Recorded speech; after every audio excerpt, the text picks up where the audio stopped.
Have you ever wondered why your stomach sounds like an angry bear when you're hungry? Here's what really happens. Your stomach has muscles that are always squeezing, like a tube of toothpaste being pushed from the bottom. They're moving food through your system 24/7.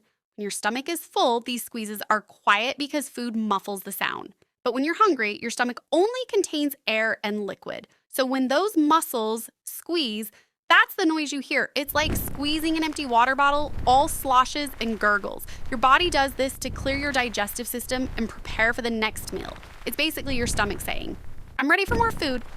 So next time your stomach growls in a quiet room, don't be embarrassed. It just means your body is working perfectly. If you want to learn why things happen, follow for more.